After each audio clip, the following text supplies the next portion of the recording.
da to mogoče tudi razširimo v širši prostor.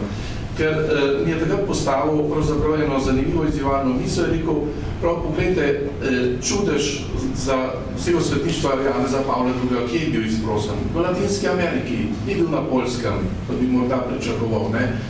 Tako da je to nekaj izjiv, da se to svetništvo, vsaj v našem prostoru, ne omeji samo na določen prostor in čas, ampak da ga poskušamo vsaj v tem iskanju čudeža tudi čim bolj razširiti in prezentirati tudi drugim. Tako da to je morda tudi kot en izziv. In gotovo ta monografija bo na nek način dosegla ta ozaveščenost, kot je rekel profesor Benedikt, bi se tudi pri nas, pri naših ljudeh nekoliko bolj razširila. Sam sem tako vključil, recimo, pri nas smo potem po prenosu relikvi Blaženega Grozdeta na Zapad, smo vsako prvo nedeljo v mesecu, tradicionalno Grozdeto molitveni shod, ki je namenjen prav temu, torej sveta maša in potem molitev za kanonizacijo.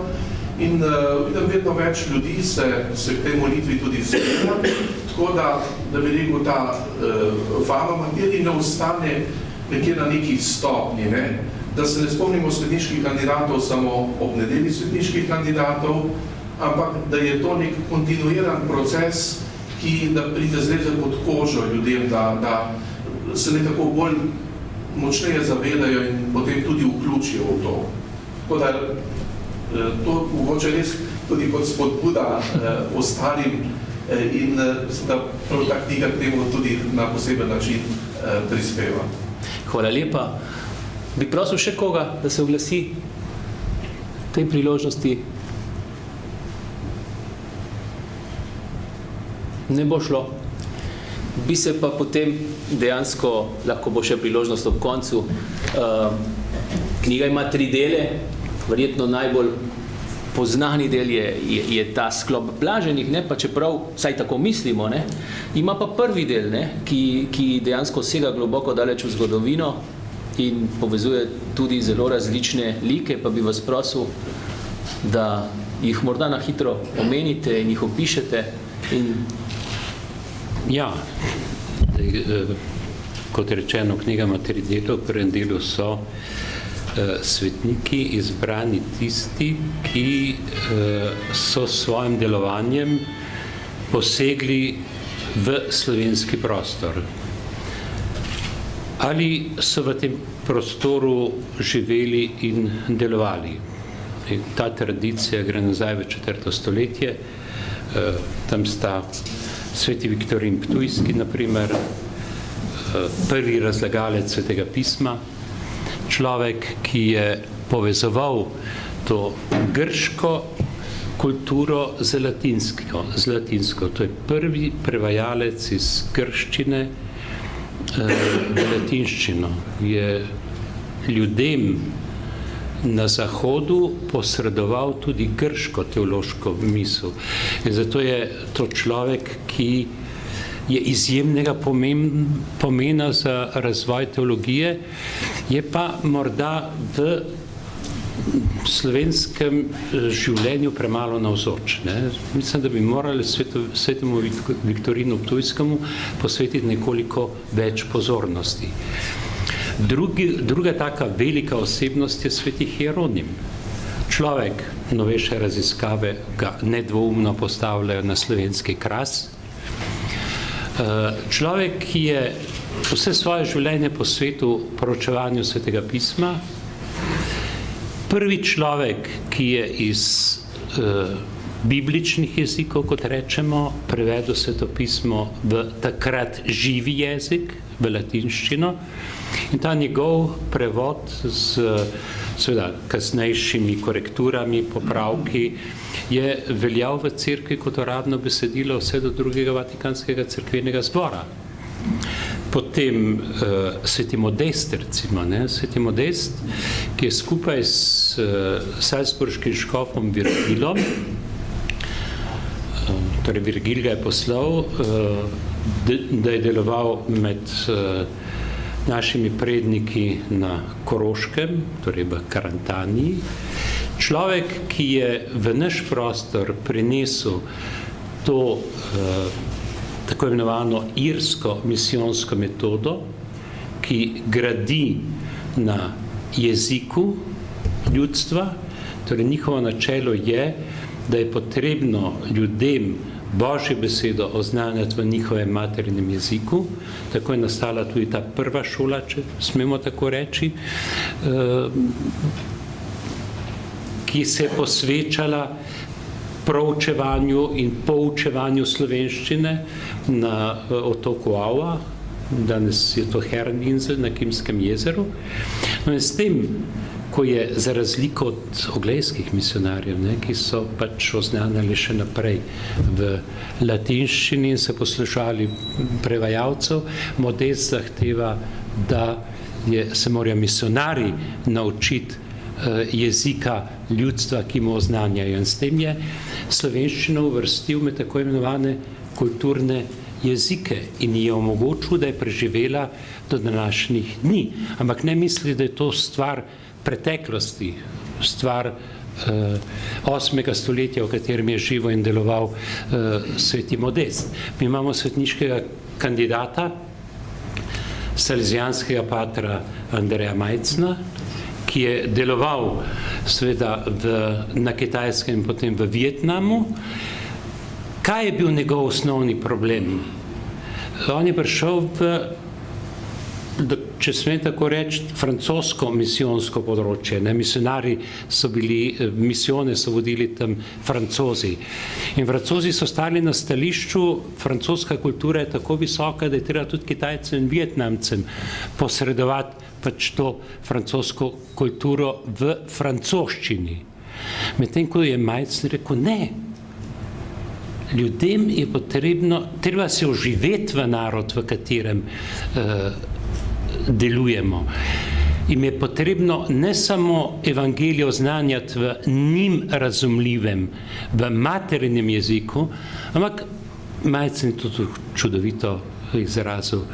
On je Kitajcem postal Kitajc in Vietnamcem Vietnamc.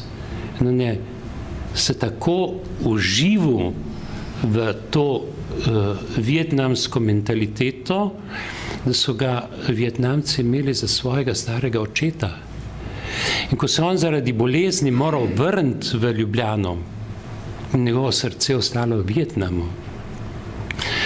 In so potem je prišla delegacija teh njegovih bivših učencev v Ljubljano, da bi ga prepričala, naj se vrne kot njihov stari oče nazaj v Vietnam, ker bodo skrbeli za njega kot za svojega starega očeta. To je tisti lok, ki ga je začel sveti Modest in ki se na nek način, če hočete, preko Baraga, ki je tudi svetniški kandidat, Ignacija Knobleharja, ki žal ni še svetniški kandidat, do sodobnih misionarjev, cela plejada jih je, do našega sodobnika, ki je živel v naši sredi, Andreja Majcna. Torej moram reči, da jaz izjemno obžalujem, da je živel tu nekaj avtobusnih postaj od središča mesta na Rakovniku, pa se nikoli v življenju nisem srečala, saj ne bi se iz tega zavedal, da bi ob njem morda začutil tisto, kar je on posredoval svojim dragim Vietnamcem.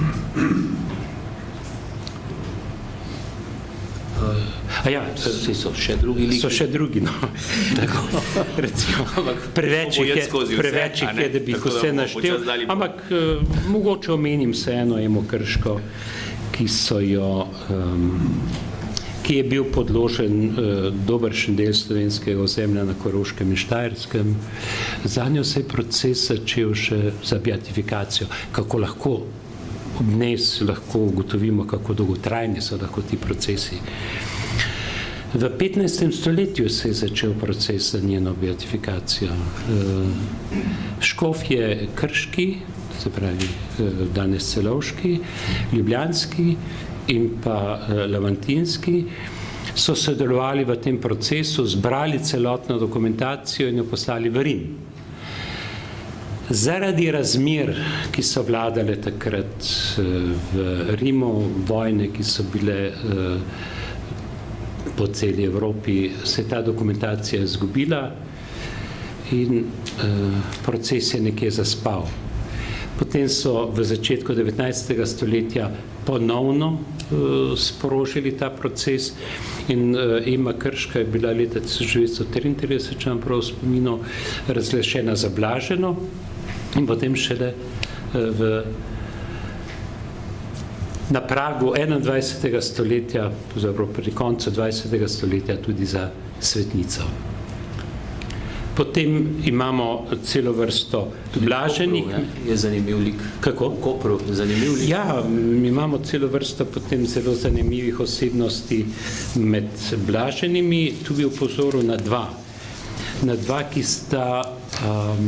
jih je za blažena ali za svetnika, če hočete, razglasila vera ljudstva. To sta na eni strani sveta Liharda Kamenska, torej iz Kamna v Podjuni, iz 10. stoletja, ki jo Slomšek imenuje kar usmiljena mati Slovencev. Njena zgodba je prepletena deloma tudi s legendarnim izročilom, ampak zgodovinsko jedro je dovolj poučno. Tisto, kar je pa zame zanimivo, da se je spomin na njeno dobrodelnost ohranil do današnjih dni. Ona je skrbela seveda predvsem za siromašni del prebivalstva in ena od navad po njeni smrti je bila, to je povedala o svoji zapuščini, naj se po njeni smrti vsako leto razdeli revežem kruh. In potem se je uvedla navada, da so na njen praznik, na njen god, na njen smrtni dan, ki se upada z godom svete Agate, iz balkona pristave med ljudi metali hlebčke kruha. Ne? Danes jih ne mečijo, sicer več jih pa razdelijo. Ne? In jaz sem vprašal lansko leto župnika, ki skrbi sedaj za nadaljevanje te tradicije. Ja, je rekel, še ta tradicija obstaja in letos, se pravi lani, so jih razdelili čez 3000 teh hlebčkov kruha, ki prihajajo na njen god. Torej, ljudje prihajajo na romanje v Podjuno, v Kamen, no in jim razdelijo potem te hlebčke kruha. Druga taka osebnost je sveti Monald Koprski, frančiškan, rodom iz Kopra, tesno povezan s Koprom, ne samo, da se je tam rodil, tudi deloval je precejšen del svojega življenja v Kopru, zgradil samostan v Kopru, zgradil cerkev svetega Frančiška v Kopru, ki obstaja še danes, ne več sicer kot frančiškanska cerkev, ampak stavba je ohranjena in je po obnovitvi sedaj nekje namenjena kulturno središče Kopra je pa čudovita stavba in izjemno zelo akustična. Sveti Monald je izjemno zanimiva osebnost. On je študiral v Padovi in je bil študent svetega Antona Padovanskega. Posvetuje vse svoje življenje cerkvenemu pravu in je za takratne razmere naredil revolucionarno delo. Zbral je celotno cerkveno pravo in ga uredil po abecednem redu, po geslih. In ta njegova sinteza, ta njegov priročnik je postal praktično uradni učbenik domala po celotni Evropi. No in njegov glas o njegovem svetniškem življenju je šel potem tudi po celi Evropi. Imamo pričevanja iz Francije, imamo pričevanja iz Španije. Ja, tam v Kopru je pa pokopan sveti Monald, naš brat, ki je svetniško živo in ga zelo častijo. On dejansko bil pokopan v Kopru do leta 1946. Ko so določali ponovno meja med Jugoslavijo in Italijo po drugi svetovni vojni, tudi ni bila določena, tako je podobno kot po prvi svetovni vojni, ne. In ko so se frančiškani italijanski umaknili iz Kopra, so nas skrivaj odnesli s seboj tudi posmrtne ostanke svetega Monalda in sedaj počivajo v frančiškanski cerkvi v Trstu. Ja. Kdaj pa pride Monald, da se vrne za kakšen dan v Koper? Dvakrat, ja, ker so, ne, dvakrat do sedaj se je vrnil. In sicer on je bil domala v širši Sloveniji neznan, potem so pa priredili, ne bom se natančno spomnil, ampak kakšnih 10 let mora biti od tega, prvi simpozij v Kopru, no in takrat je koprski škof izprosil, da so iz Trsta prinesli njegove ostanke v Slovenijo, obiskali so Koper, Piran, no in po teh slovesnostih so ga prenesli nazaj v Trst in še enkrat se je to ponovilo čez par let. Drugače pa ima Nuk enega najlepše ohranjenih in najbolj popolno ohranjenih rokopisov te njegove sume. In v tej, tole lahko, ali pa v knjigi, no, v knjižci je, tole bomo hitreje našli, je zelo prisrčna. Spodaj pod besedilom je tisti, ki je prepisoval njegov upodobo tudi svetega Monalda. Strašna taka luškana, prisrčna miniaturca, če hočete, svetega Monalda.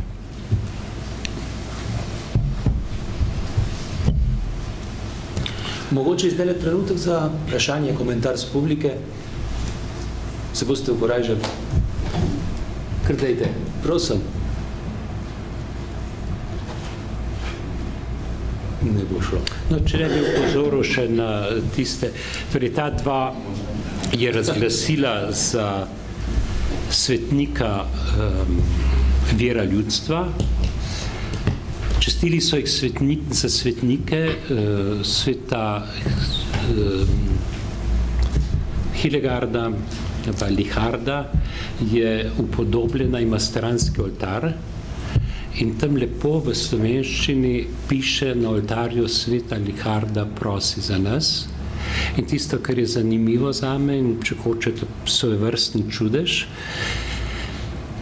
ta napis v slovenščini sveta Liharda prosi za nas je preživel tudi nacistično obdobje med drugo svetovno vojno, ne? Zdaj, nekoliko strožji predpisi cerkveni so jo degradirali, ne, in so jo priznali uradno naslov Blažena Liharda, kljub temu, da je v cerkvi še vedno na oltarju sveta Liharda in mislim, da se lahko priporočam kot svetnici. Podobno velja za Monalda. En frančiškanski pater Bruno Korošak si je zelo prizadeval, da bi obnovili ta proces, da bi ga tudi uradno razglasili za svetnika. Žal ta trenutek ne vem, kako daleč je bilo uspešno to njegovo prizadevanje. Med temi, ki jih je pa cerkev ob koncu, če hočete, 20. stoletja uradno razglasila za blažene, dobar, te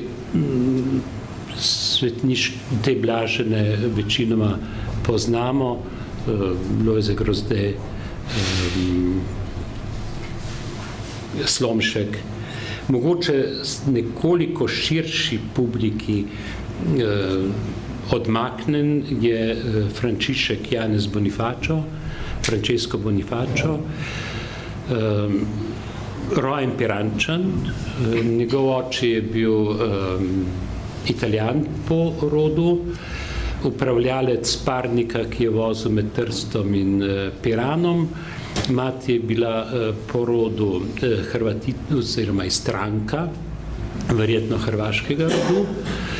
No, bil je študiral je, gimnazijo je končal v Kopru, bogoslovje je končal v Gorici, bil je posvečen za duhovnika tržaške škofije in deloval je v hrvaški Istri, v bližini Buzeta Krasica, ali starejši so rekli Krašnica. Tam je deloval kot ekspozit, takrat Krasica še ni bila samostojna župnija, ampak ekspozitura župnije Buje. Bil je izjemno priljubljen, predvsem je deloval z mladino, ustanovitelj katoliške akcije že prej kot kaplan v Novigradu in kasneje kot ekspozit, rekli so mu kar župnik v Krasici. No in je eden od teh svetlih primerov, ki ni delal razlik. Ni delal razlik med nacionalnostmi, spravi med Italijani in Hrvati, in ni delal razlik po prepričanju. Ni vprašal, kakšnega prepričanja si, če se je človek znašel v stiski. In je pomagal vsem brez izjeme. In zanimivo, tudi med drugo svetovno vojno reševal ene in druge.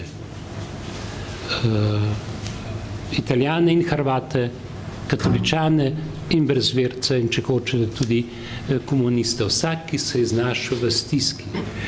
In zame